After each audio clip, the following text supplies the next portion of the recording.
Nós entramos agora no conteúdo, da parte final, sobre meios de comunicação ópticos, e que a gente vai dividir mais ou menos nessas quatro partes, que são tipos de rede ópticas passivas e ativas, os dispositivos utilizados, tipos de conectores e, ao final, procedimentos comuns, que são conectorização, emenda, tipos de medidas que são realizadas em laços de comunicação ópticos. O que são redes ópticas ativas e passivas? Uma rede ativa, ela tem exatamente esse nome porque ela tem dispositivos ativos, tipo regeneradores, switches, routers no meio do caminho. E são as redes que, por características, própria construção delas, elas têm uma maior segurança implícita, porque elas têm dispositivos no meio que isolam os vários usuários na ponta da rede, como a gente consegue ver nesse diagrama aqui, a central dos servidores de acesso ao serviço, algumas fibras ópticas que vão até um switch e outros pares, pode ser de fibras ou fibras simples, até o terminal óptico da onde estão os clientes, aqui na ponta à direita. As redes ativas geralmente são ponto a ponto, porque cada dispositivo ativo tem uma saída para cada cliente, que é mais ou menos a mesma topologia que a gente enxerga em redes com cabeamento metálico. Geralmente cada computador recebe um cabo diretamente do concentrador, ou do switch, ou do hub. Então elas são ponto a ponto os enlaces. E ela tem uma isolação completa dos clientes, porque os dados que chegarem a um cliente só vão chegar até ele, porque exatamente aquele dispositivo ativo faz esse roteamento, essa separação dos clientes. E a taxa de dados também é independente. Cada cliente vai garantir ter a sua taxa nominal, a taxa máxima que aquele enlace de comunicação permite. Os enlaces de comunicação, que eu refiro aqui, são essas partes aqui em que tem um meio de comunicação utilizado. Por exemplo, aqui é um enlace de comunicação entre o servidor e o dispositivo ativo próximo do cliente. Aqui é outro enlace que vai para um cliente só, aqui é outro que vai para outro cliente dedicado, um terceiro e quarto clientes dedicados. Os enlaces são essas conexões ponto a ponto aqui nesse caso. E permite um número muito grande de dispositivos ativos na ponta aqui, porque para cada cliente vai ter uma porta esse dispositivo ativo e essa porta vai ser dedicada só àquele cliente. Claro que uma parte do enlace aqui que é dividido entre os vários clientes provavelmente vai ter uma capacidade maior, uma taxa de dados mais alta, seria nessa seção aqui ou nesse enlace aqui, que é para onde trafegam os dados de todos os clientes. Essas instâncias aqui também, aqui na ponta, a gente pode prever aqui, conforme essa estimativa, que pode ser uma distância bastante longa, tipo 70 quilômetros entre cada cliente e o dispositivo ativo. Qual a desvantagem dessa abordagem? Deixa eu até descer aqui para confirmar se eu não listei essas abordagens aqui. Não. A necessidade de botar dispositivos ativos realmente próximo do cliente. E o que não é uma desvantagem, mas é algo interessante de se considerar, é que para clientes residenciais ou até corporativos que tenham uma menor exigência de taxa de dados, que não sejam grandes clientes ou que não trabalhem exclusivamente com isso, as taxas de dados que se alcançam em cada um desses enlaces individuais, elas são muito superiores ao que os clientes vão utilizar. Não é que seja um desperdício, mas essa é uma característica que pode ser utilizada de uma forma positiva. E além do mais, aqui, em grande parte desses casos, existem duas fibras ópticas para cada cliente por grande parte desses protocolos, até mesmo esses que foram utilizados na tarefa avaliativa que foi passada na aula passada ali, eles exigirem um par de fibras ópticas, porque uma é usada somente para transferência em cada direção. Uma é o dispositivo ativo da rede que transmite para o cliente, outra é o cliente que transmite de volta. E qual a característica de uma rede passiva, então, em contraste com isso? Essa topologia é mais comum utilizada nesse serviço de Fiber to the Home, que é fibra óptica até em casa. Ou seja, são clientes residenciais, geralmente. São clientes menos exigentes em questão de taxa de dados e que têm um regime de uso que não é constante. Clientes domésticos não usam 100% da capacidade da rede de acesso à internet o tempo todo. Ele é bem variável essa utilização. E são menos exigentes em questão de utilização. Nessas redes passivas, se compartilha a banda de download e upload entre os usuários. que é uma limitação da forma que essa rede é construída. Mas ela tem uma grande vantagem. Desculpa, ela tem mais de uma vantagem. Uma delas é que, por serem utilizados dois comprimentos de onda diferentes para transmissão no sentido servidor para cliente, e outro comprimento de onda diferente de cliente para servidor, ou seja, duas cores. Os dispositivos que estão lá dentro da rede, a interface que está dentro lá do Optical Line Terminator do provedor de acesso à internet, ele transmite dados em uma cor e espera as respostas em outra cor. Isso vai permitir um menor custo da instalação do cabeamento, porque afinal, todo o cabeamento vai ter somente uma fibra óptica que vai chegar a cada usuário. E um segundo ponto, e a característica bem interessante, é como esses enlaces de comunicação em geral têm taxas muito grandes de dados, de muito facilmente atingindo 1 gigabit, que é muito superior ao que cada cliente individualmente quer utilizar. O que se usam são divisores optical splitters aqui, divisores ópticos passivos. São basicamente prismas que, de um lado, entra um sinal óptico e esse sinal é dividido com potências iguais para várias saídas. E também, por ser uma característica óptica dele, também os sinais transmitidos de volta por cada cliente, ao chegarem ali, vão ser unificados e transmitidos de volta para o servidor no sentido de upload. O que significa isso? Todos os dados transmitidos pelo servidor vão chegar a todos os clientes, mas por meio do protocolo e por implementação de questões de segurança, na própria camada de enlace, o cliente só vai receber os dados da unidade óptica, o terminal óptico dele, que são correspondentes a ele, que o servidor endereçou realmente a ele, não ao que o servidor direcionou aos vizinhos dele. Então isso não é separado fisicamente do cabo, mas é separado depois na camada de enlace, de forma eletrônica, já no processamento da informação. Como a expectativa de cada um dos clientes é uma taxa de dados baixa, dificilmente alguém vai contratar mais de 1 gigabit de taxa de dados em casa. Vamos dizer, se os clientes contratam planos de 50 megabits, outro contrata de 20, 30,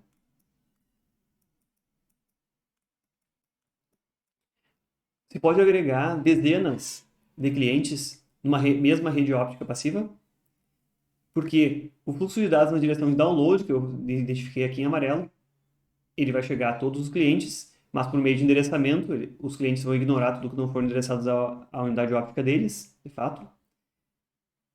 E no sentido contrário, no sentido de upload, que eu vou riscar em azul aqui, existem políticas de acesso ao meio para que cada cliente só transmita no momento adequado também, para que não haja conflito na transmissão dos vários clientes das suas respostas respectivas ao servidor. Essas redes, elas estão sujeitas, então, por essa característica, à atenuação maior do sinal. Porque, afinal, a potência do sinal transmitido pelo servidor, ela vai ser dividida por cada um dos splitters. E essa divisão respeita as leis da termodinâmica, então não pode sair mais potência do splitter do que entra nela, já que é um dispositivo passivo.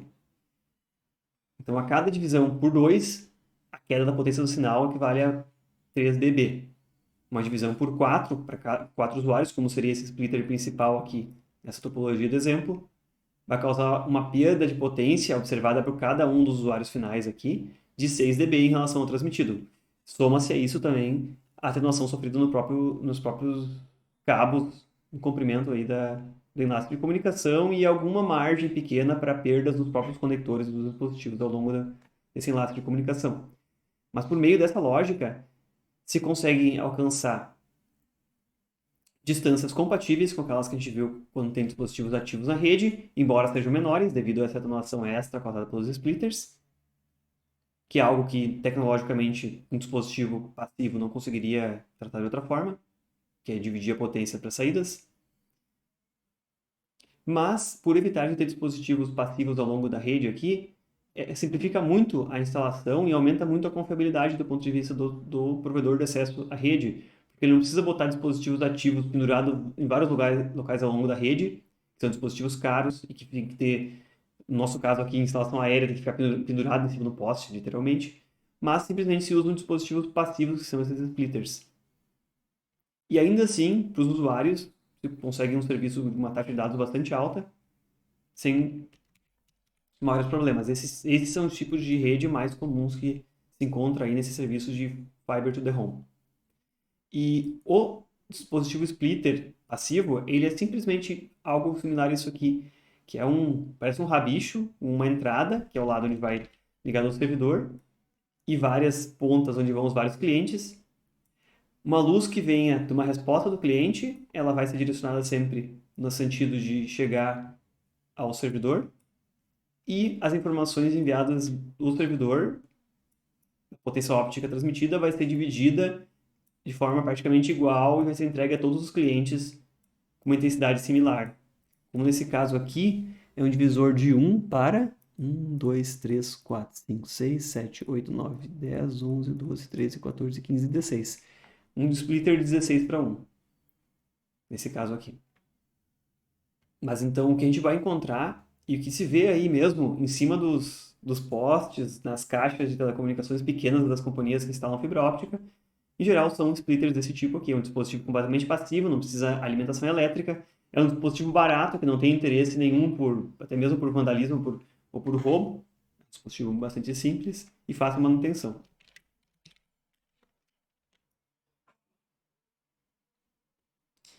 A gente pode observar aqui que esse splitter aqui mesmo, ele tem conectores nas duas pontas, né? E que os conectores não dizem especificamente a característica da fibra óptica que tem lá dentro, não especificam se são fibra óptica monomodo, multimodo, que tipo ela é, que diâmetro ela tem.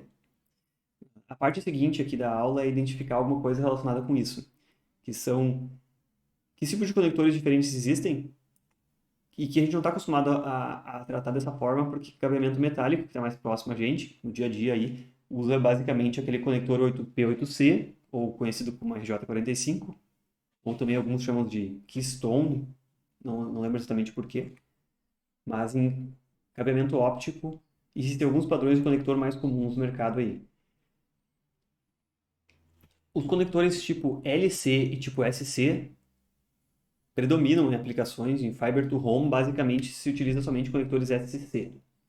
São conectores quadrados, eles têm essa capa superior dele aqui, que se desloca ao conectar o dispositivo, então ele garante que fique bem preso. Para remover ele, eu tenho que puxar a capa de cima para soltar ele do soquete, e aí ele sai sem força nenhuma. Então não precisa de força nenhuma praticamente inserir, nem força nenhuma para remover, mas uma vez que ele está inserido, puxando pelo cabo, ele não sai fora, porque ele tem um dispositivo de entretravamento, segura ele no local. Conectores tipo LC tem aquele mesmo mecanismo de fixação parecido com cabo de rede, tem uma linguetinha, uma vez inserida, aquela linguetinha garante que ele vai ficar fixo também no local. Você apertar aquilo lá para remover ele. Também não existe força para remover nem para inserir. Você tem que saber que tem que pressionar essa alavanca para ele soltar. Aqui nessas 4 ilustrações de baixo, tem os conectores mais comumente encontrados por aí, eles estão mais ou menos não estão exatamente em escala. O conector LC, ele na verdade é menor em escala do que os outros. Aqui em cima está muito mais parecida essa representação aqui. Mas conectores LC são usados por terem um fator de tamanho menor e basicamente você consegue conectar no tamanho de uma porta RJ45, no espaço que você precisaria de uma interface de rede metálica, você consegue conectar 2 conectores LC. E a gente vai ver adiante por que isso.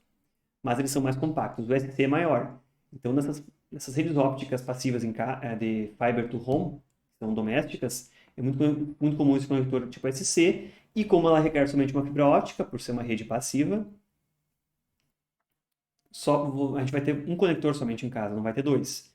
Já em outras instalações e outros enlaces de comunicação que usam os diversos protocolos de comunicação óptica, que são aqueles que alcançam maiores distâncias e que usam duas fibras, um caminho específico para transmissão num sentido e outro caminho específico para transmissão no sentido oposto, é mais comum a utilização de conectores LC, porque cada enlace de comunicação vai ter exatamente 2 conectores. Eles devem ser conectados na sequência correta, para que o TX de um lado do enlace chegue no RX do outro. O lado que transmite chegue no que recebe e vice-versa. Isso pode requerer uma intervenção manual aí, até uma tentativa na hora de fazer essa conexão.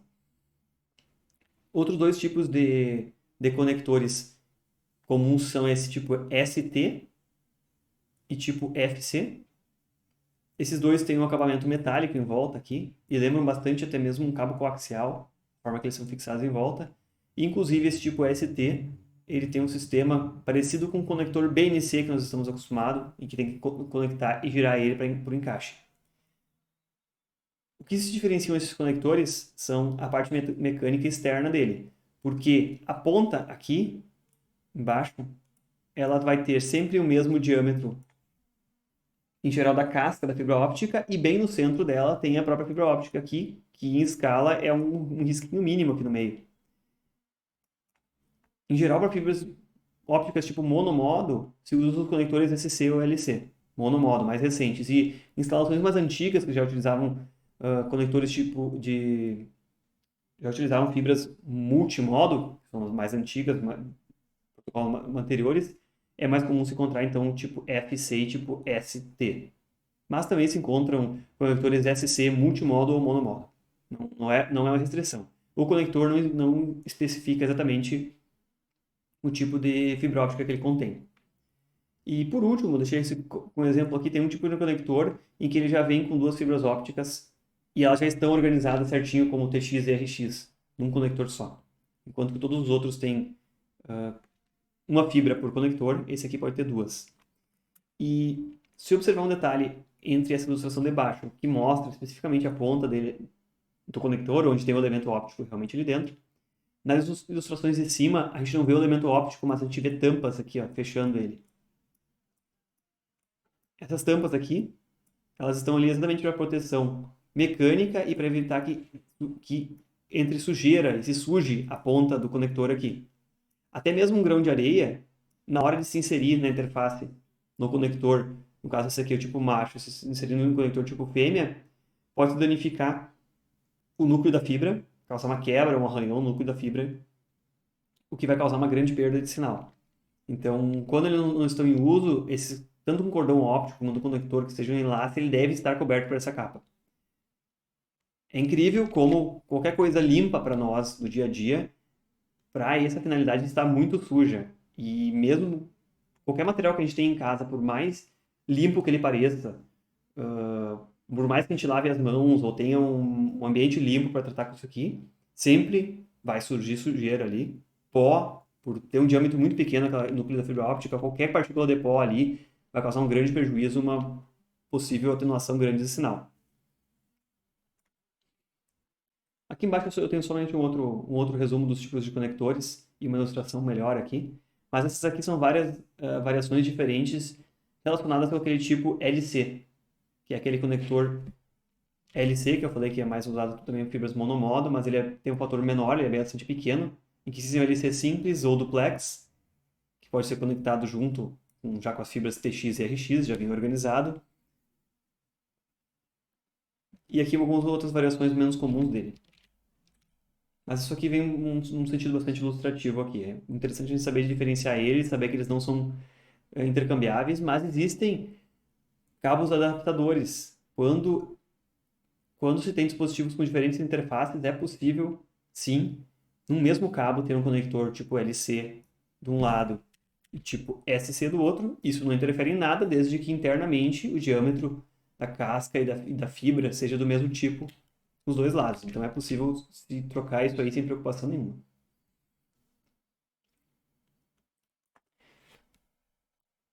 E se a gente fala nos tipos de conectores, faz sentido agora mostrar como é que as redes metálicas convertem as interfaces dos dois lados, porque a maior parte dos dispositivos são todos construídos pensando em interfaces por cabeamento metálico, por condutores tipo singelos, como a gente viu, geralmente pares de condutores. E na conversão dessas interfaces, se o próprio dispositivo não é nativamente óptico, se podem utilizar módulos transceivers ou conversores. Quais são as características desses módulos? São dispositivos pequenos, são dispositivos ativos, eles requerem alimentação elétrica, mas num dos lados ele tem uma interface, a camada de enlace até mesmo do cabeamento metálico, e do outro lado ele pode ter um slot aberto, que a gente vai ver para que serve, tipo SFP, que não é uma interface óptica ainda, ou eu vou pular aqui para baixo, ele pode ser fixo e ter, de um lado, uma interface com cabeamento metálico e diretamente do outro lado, uma interface óptica específica.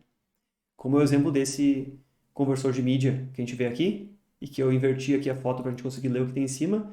E ele faz a conversão entre 10 base 100 TX, dois protocolos, tanto 10 base TX como 100 base TX, para 100 base FX aqui. Então, cabeamento metálico de um lado, cabeamento óptico do outro. Veja que o cabeamento óptico está identificado como o lado que é o TX e o lado que é o RX. E nessa foto aqui do centro, a gente observa que uma das portas está sendo utilizada e não faz sentido só utilizar uma delas só assim, mas a outra está tapada com uma tampa aqui, exatamente para não entrar sujeira enquanto não está sendo utilizada. E no outro lado aqui as luzes estão abertas, que não é a situação normal quando não estão em uso. Em geral elas estão fechadas para evitar a entrada de sujeira. Então esse daqui é um tipo de conversor de mídia que já tem dois protocolos de um lado e do outro, compatíveis. E existem alguns protocolos que têm a possibilidade de usar somente um dos terminais para transmitir e receber. Ou também tem a variação que se usam fibras separadas. Então é possível que exista algum deles que tenha compatibilidade com o uso de uma fibra só. Por economia, mas aí a comunicação pode virar simplex em vez do duplex também. E o que seria aquele conversor de mídia ou transceiver ali que eu falei que tem um slot padrão ali aberto, que não é um slot óptico especificamente? Esse tipo de conversor de mídia, ele tem um socket tipo SFP, em que ele tem a parte da camada de enlace, geralmente implementada já lá dentro, mas a interface física, que vai variar de acordo com o protocolo óptico usado, ela vai depender de se comprar uma peça ou um transceiver que vai encaixado aqui dentro desse slot SFP. E esse dispositivo, então, pequeno aqui, também é conhecido como GBIC, que vai determinar o protocolo com o qual ele vai ser compatível esse enlace óptico. E observando o tamanho daquele slot ali, ele é praticamente do tamanho de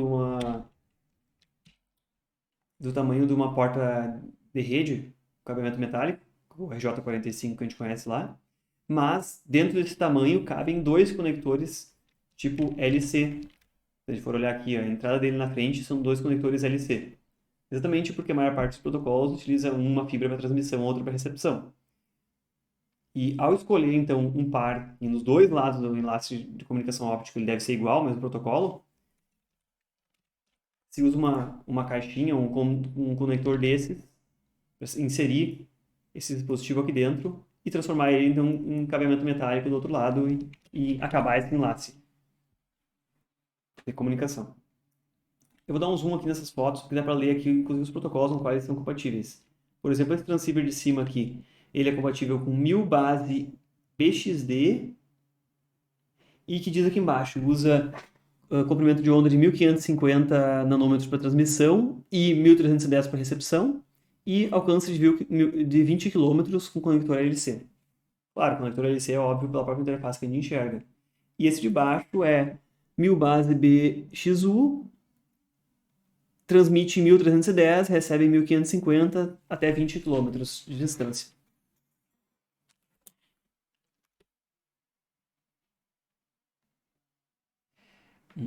Alternativamente, em vez de se utilizar aquele tipo de conversor aqui separado, uma caixinha conversor aqui separada para converter interface metálica em óptica, que é bastante comum, para instalação corporativa em locais em que geralmente vai se ter enlaces ópticos para conectar concentradores distantes, pode ser num local grande, comércio, industrial, que realmente tem distâncias grandes de interconexão entre os switches ou entre os concentradores em geral. Existem switches que já vêm com portas tipo SFP já integradas nele. E não tem necessidade de adicionar dispositivos externos, mais complexidade, mais custo. Como esse exemplo desse switch da Intelbras, que já tem com 4 portas de SFP aqui.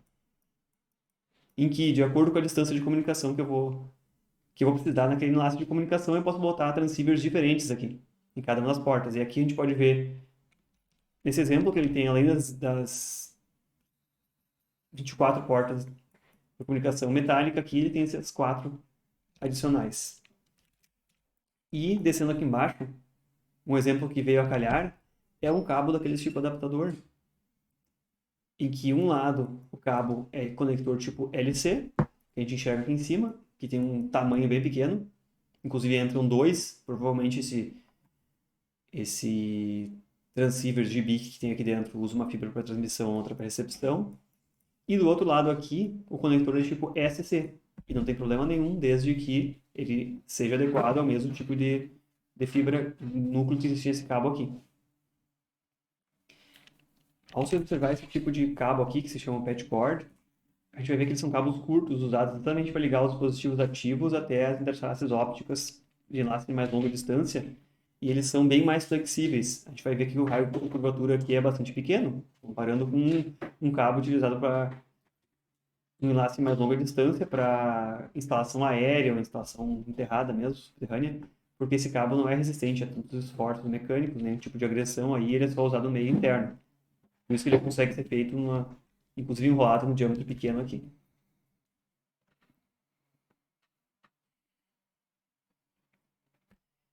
Procedimentos, emenda e conectorização. Aqui embaixo a gente tem algumas fotografias que são tiradas por um tipo de microscópio específico, um microscópio usado na prática, para se olhar a ponta dos conectores. E ainda aqui, olhando o conector tipo LC, eu vou rolar um pouco para cima aqui,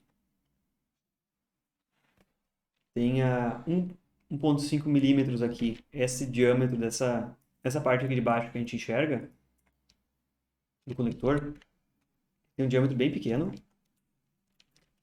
Isso daqui, me refiro, essa ponta dele.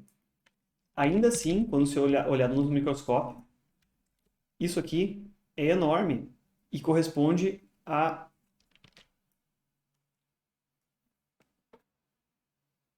uma área maior do que tem aqui. Porque toda essa área aqui, sem nada aqui, só com sujeira, corresponde àquela parte do conector e só esse círculo aqui no centro corresponde ao núcleo da fibra óptica, de fato, onde vai transitar a luz.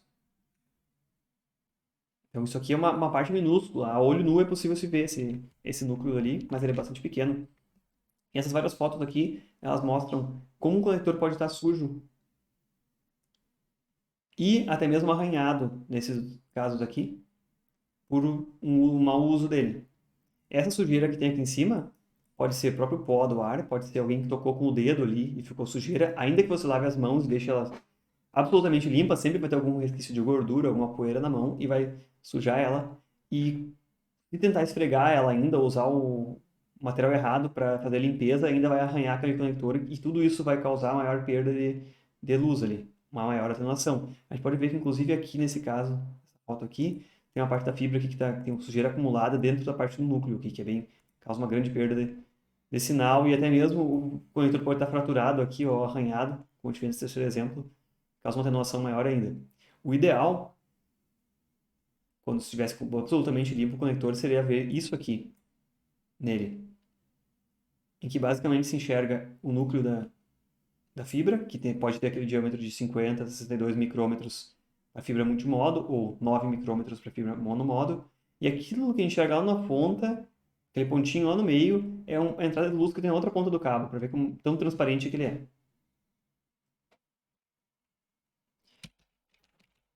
E sempre antes de fazer a instalação ou a conectorização, ou toda vez que você remove um conector do dispositivo, o correto é fazer a limpeza dele antes de se botar de volta no dispositivo.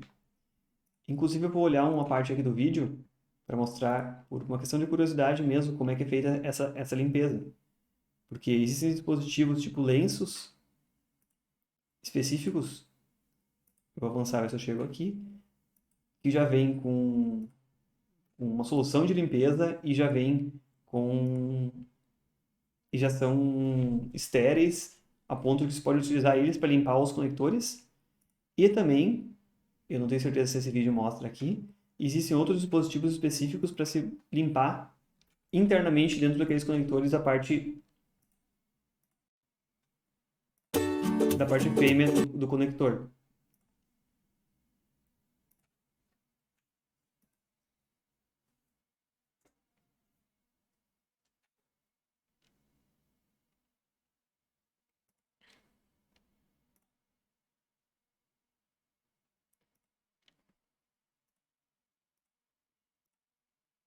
Aqui a gente está vendo exatamente o procedimento de utilizar aquele tipo de microscópio que se bota ele conectado na ponta do conector e você consegue olhar como está aquela ponta de fibra ótica em detalhe.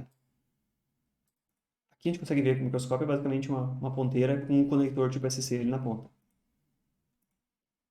Ele tem uma pequena câmera, na verdade, que olha bem aquela ponta ali. Mas, em geral, mesmo se não se sabe se está limpo ou não, aquele conector vai se fazer a limpeza daquele conector antes de ligar no dispositivo.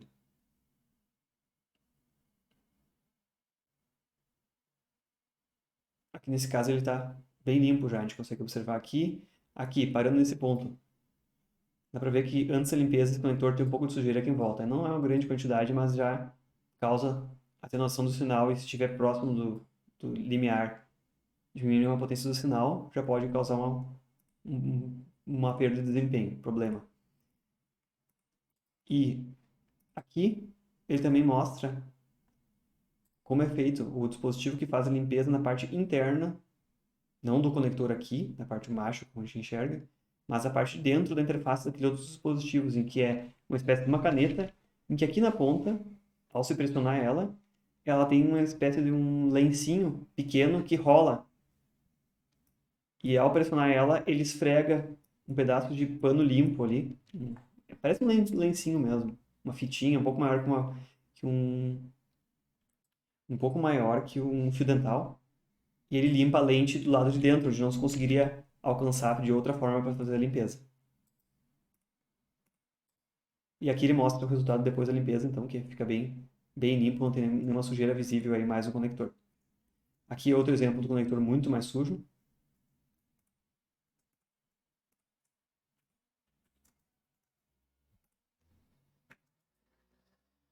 E no procedimento aqui de limpeza, eu vou deixar tocar o vídeo aqui no tempo normal.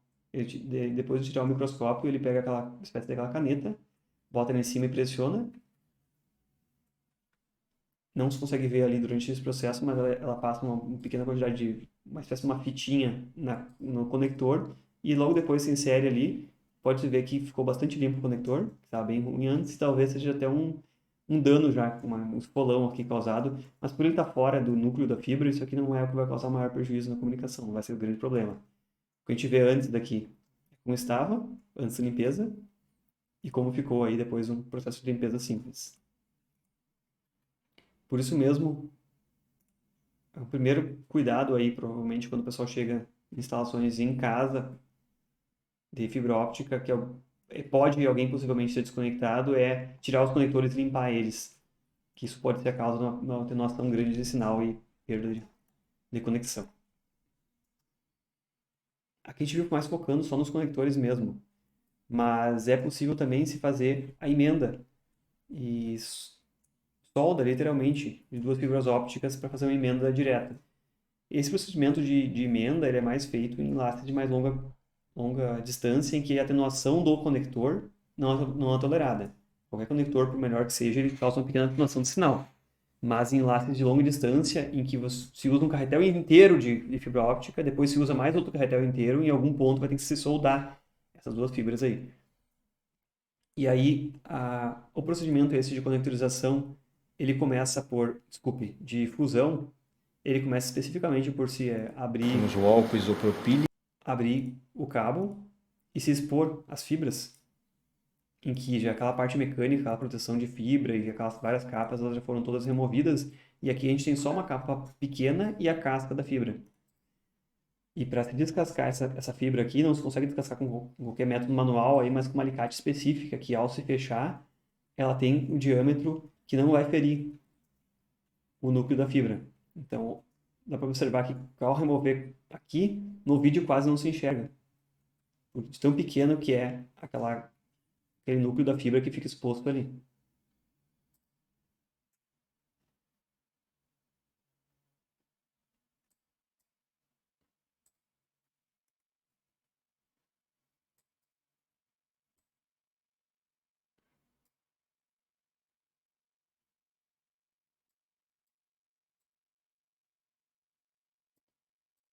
E tentativa de descascar de outra forma, é muito provável que vá quebrar aquele núcleo da fibra e uma pequena fratura que ele tem, ele causa uma baita uma perda. Não é que nem um cobre de cobre que a gente consegue visualizar aquela quebra, mas ali, por ele ser muito pequeno, a gente não consegue, por isso só com ferramenta específica a gente consegue descascar ele.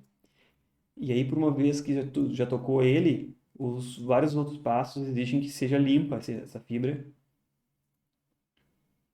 E geralmente se usa álcool isopropílico, então para não deixar nenhum resíduo para trás, para limpeza.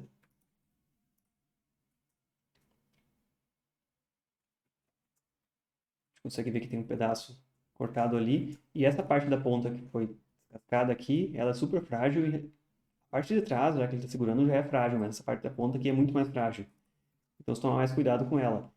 O diâmetro dela é tão pequeno que é menor do que uma agulha. Então, é possível, inclusive, se espetar com ela e é muito fácil de quebrar ela também, porque afinal ela é feita de vidro. Ainda que não se consiga perceber aqui, quando foi cortada inicialmente o cabo, feito um corte aqui na ponta, essa interface ela vai ficar irregular, não vai ser absolutamente plana, como seria necessário para fazer o processo de solda. Então, as próximas etapas do processo vão ser fazer o que se chama de clivagem.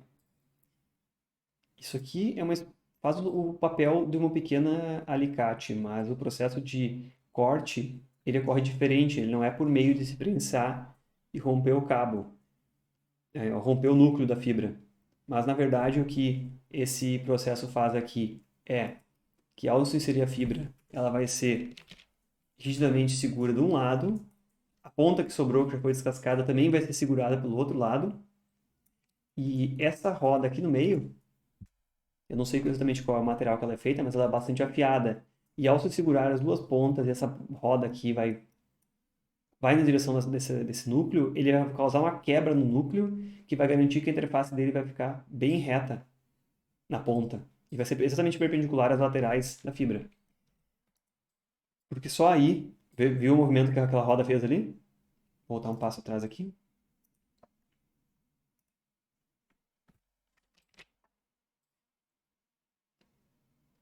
Ao se colocar ali dentro a fibra, ao se fechar a tampa, vai fazer esses movimentos de forma que essa roda ali frature o núcleo de uma forma bem controlada. Então, isso aqui é a única forma de se fazer um corte dela, garantir que o corte dela fique realmente reto. Que é a fibra de um lado, ao se fechar lá do outro lado ele também afirmou a fibra,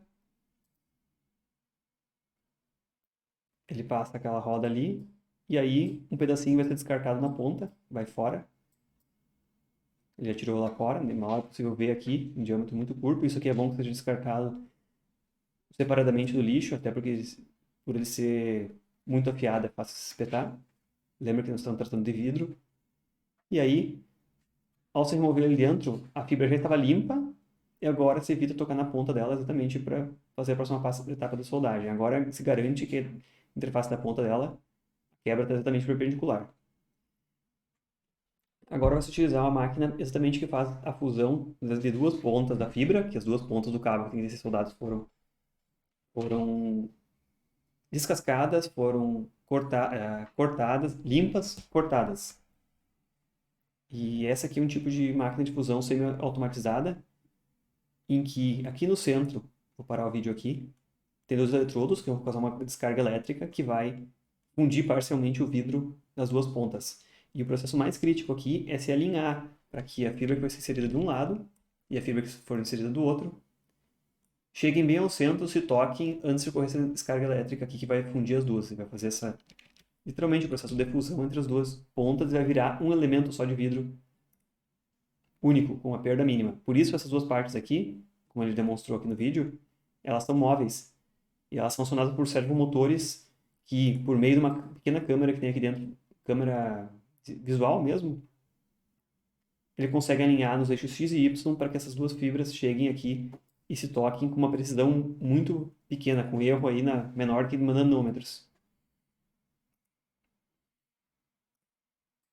Então o processo vai ser botar uma fibra de um lado, que ela fique aqui, a ponta dela mais ou menos dentro dessa câmara de fusão aqui. A outra fibra também é colocada ali, que esteja visível aqui dentro desse quadrado. Ela também é firmada ali, a máquina ela é fechada, E aí, a partir daí, o processo ele é praticamente automatizado. A gente consegue ver aqui essa tomada que uma das fibras está aqui, a outra fibra está aqui.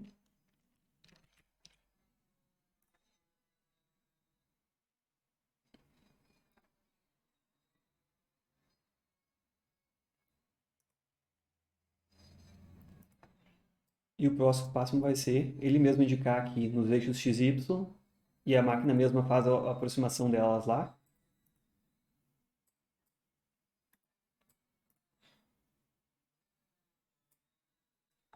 A máquina identificou, pelo meio das dimensões que ela verificou ali, que a fibra é tipo multimodo, pelo diâmetro de um lado e multimodo no outro. Então ela pode ser soldada de verdade.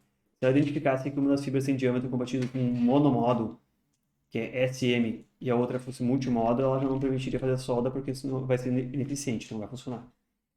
E aí, nesse momento que diz aqui arco, ela faz uma descarga elétrica que gera uma temperatura tão alta, capaz de fundir o vidro naquela região ali. E se a gente observar aqui, mal se percebe uma pequena linhazinha no centro onde foi fundido. E as duas fibras vão virar uma só agora.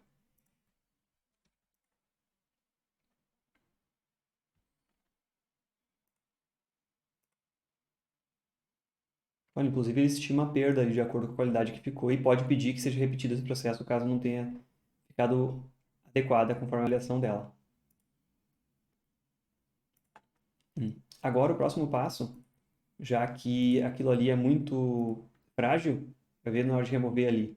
Ela é super frágil, no meio não se enxerga nada, mas foi feita aquela fusão ali, aquela emenda. Antes de fazer a conectorização, uma luva termocontrátil ela foi deslizada por dentro de uma das fibras.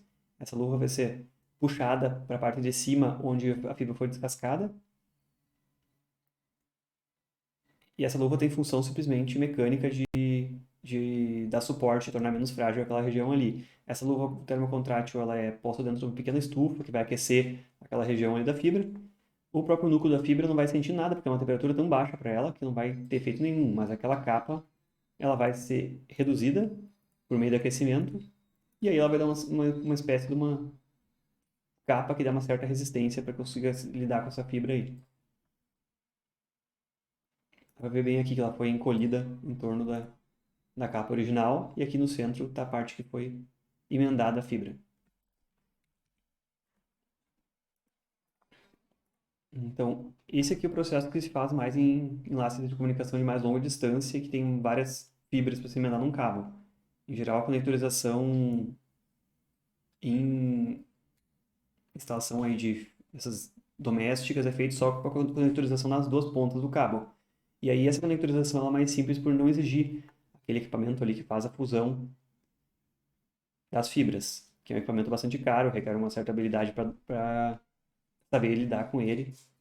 E a conectorização de campo só se precisa ter alicate para fazer para decapar a fibra, realmente expor o núcleo. Aqui o início começa exatamente por pegar um cabo, remover a parte da alma de aço que tem nele, que não vai ser necessário para o conector. Você deixa somente a parte da fibra. Em seguida vai fazer o mesmo processo de decapar ela com um alicate um pouco diferenciado ali. E aquela alicate ali, que a gente viu com capa verde, ela já deixou exposto diretamente o núcleo da fibra, que é quase transparente, a gente mal consegue enxergar ele.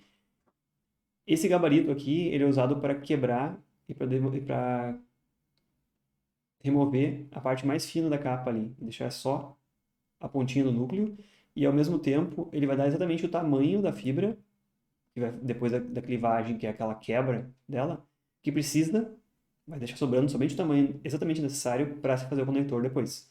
Então é um pequeno gabarito que vem junto de acordo com o tamanho do conector que vai ser usado. Essa máquina aqui faz aquela parte de passar uma lâmina ali e quebrar e garantir que está bem perpendicular a ponta da fibra lá em cima. E aqui está o conector. Primeiro passo um prensa-cabo por ele, que vai ser usado no final. E se abre o conector aqui, por meio da alavanca, e se insere diretamente lá dentro. Por isso mesmo tem que ter o tamanho correto, para que não curve demais esse núcleo da fibra ao inserir lá. Depois isso se fecha em cima e rosqueia o prensa-cabo ali, que vai afirmar o conector sobre a capa, de forma que não passe nenhum esforço para o núcleo. E aqui na frente se desliza aqui uma parte dele, que vai fazer com que aquela parte do núcleo que foi inserida, agora ela toque aqui na frente a parte de trás da lente do conector mesmo, que é o que a gente está vendo aqui na ponta. Isso é um conector tipo SC. Então o que a gente vê aqui na ponta não é, na verdade, a ponta do conector, é aquela tampinha que está ali na frente. O conector, como vem de fábrica, ele já está limpo. Então, se mantiver essa tampinha na frente daquele conector, ele pode ficar assim, fechado, até ser utilizado, sem necessidade, inclusive, de fazer limpeza. Pode ver que esse processo é bem mais simples, mas ele não garante uma atenuação de sinal tão baixo quanto se fosse feita a fusão da fibra nos dois pontos. E aqui a gente consegue ver as bandejas de vários conectores ECC, como são geralmente fornecidos. Esses conectores não pode fazer manutenção neles, uma vez que ele foi feito e se apure que está ruim, que não ficou bom ou deu algum problema, ele tem que ser descartado e pegado um conector novo. Não é possível fazer manutenção nele, até porque são dimensões muito pequenas e até fazer diagnóstico do que foi o problema é difícil.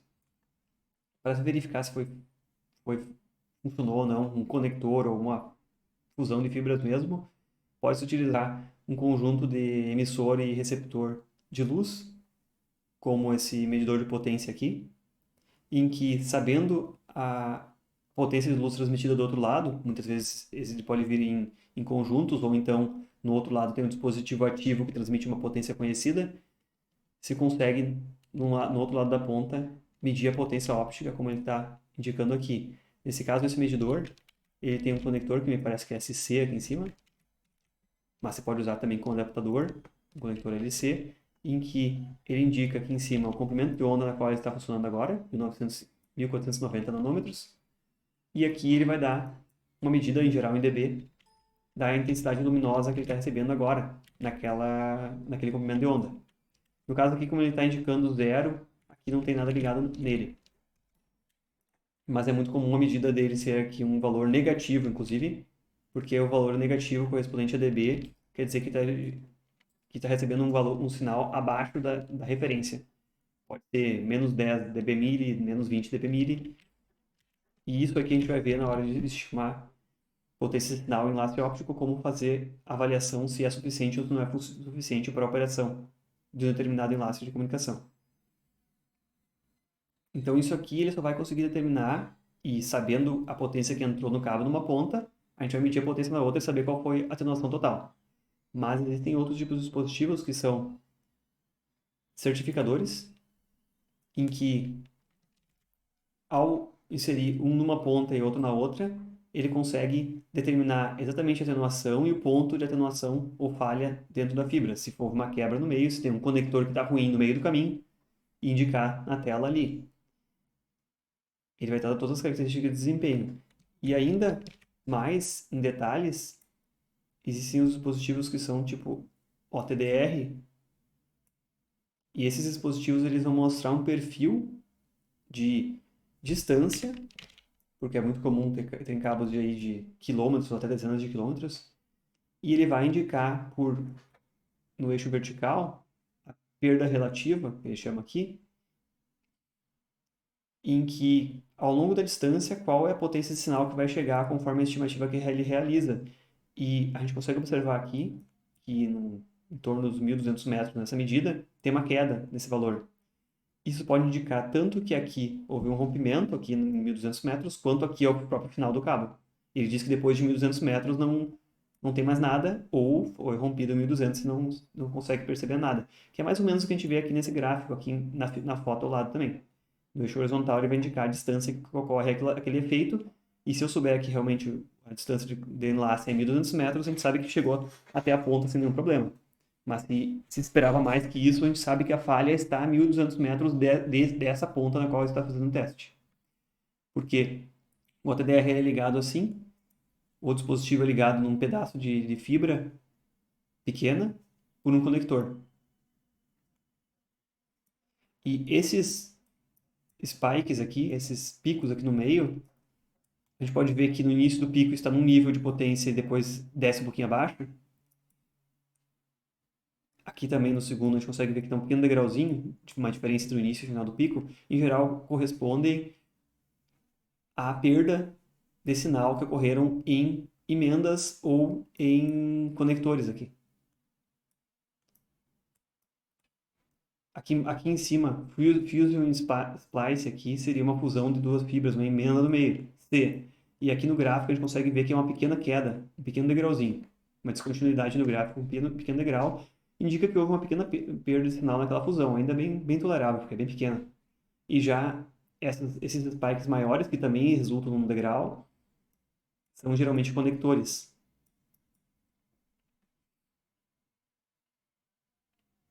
Então, esse tipo de medida aqui é mais precisa porque ele consegue perceber vários tipos de problemas no mesmo caminho e consegue dar informação de onde aconteceu o problema. E aquele dispositivo medidor de potência, se a gente subir lá primeiro, esse tipo de medidor de potência, que é bem mais simples e mais barato, portanto, também, ele só vai nos dizer a potência final de sinal que chega ao final do enlace e não vai nos dar detalhes nenhum do que acontece no meio e se ocorre alguma atenuação no meio, em quais pontos. A gente consegue, sabendo o início, ele vai dizer qual a potência que chega ao final. Mas ele não nos dá essa granularidade de informação. Você consegue imaginar que uma instalação que tenha dezenas de quilômetros de distância, se eu souber que não está chegando potência no final, como é que eu vou diagnosticar onde é que está o problema? Como é que eu vou saber se realmente romper um cabo no meio do caminho ou se o problema está exatamente no conector na ponta que eu estou testando? Esse tipo de equipamento vai dar essa informação de onde é que está o problema. O medidor de potência vai deixar um pouco cego, ele vai dizer, não está chegando realmente a potência aqui, mas não vai dizer onde está acontecendo. Esses diversos degraus aqui no meio, eles podem indicar conectores, podem indicar fusão do cabo aqui, uma pequena atenuação adicional, outro conector, outro tipo, ou podem até mesmo indicar por um efeito desses ou por um degrau mais acentuado que o raio de curvatura da fibra foi excedida, ou seja, ela foi curvada num raio menor do que poderia. E aí pode acontecer uma grande atenuação aqui numa determinada região. Eu poderia ver um degrau como desse tipo aqui. Se fosse seguir esse perfil, indicaria uma grande atenuação em uma região bem curta aqui, que pode ser inclusive isso, uma torção na fibra. Felizmente, essa torção, quando se identifica o local, pode-se ir lá e desfazer ela, porque não foi um rompimento completo. E vai corrigir essa atenuação para que ele volte no comportamento esperado aqui. E o último elemento que é curioso, que pode observar também nesse gráfico, é essa pequena inclinação constante aqui ao longo de todo o gráfico.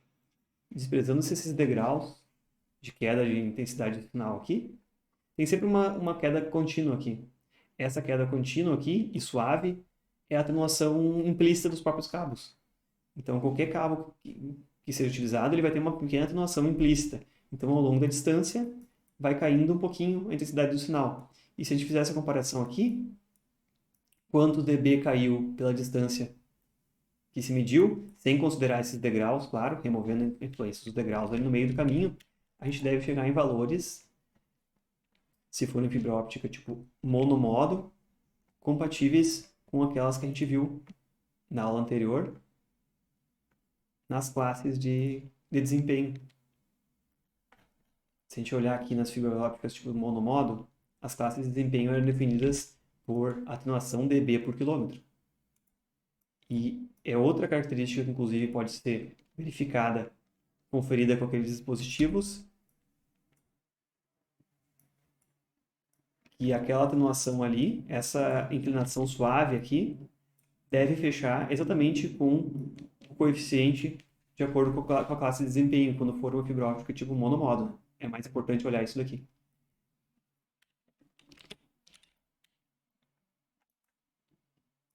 De uma forma resumida, esses aqui são os conceitos e cuidados relativos a uma instalação de uma rede com cabeamento de fibra óptica, por características dela, por esses procedimentos e cuidados que deve se tomar. O objetivo do nosso curso aqui não é abordar tudo e ter um domínio absoluto de tudo, mas é interessante saber esse tipo de consideração aqui.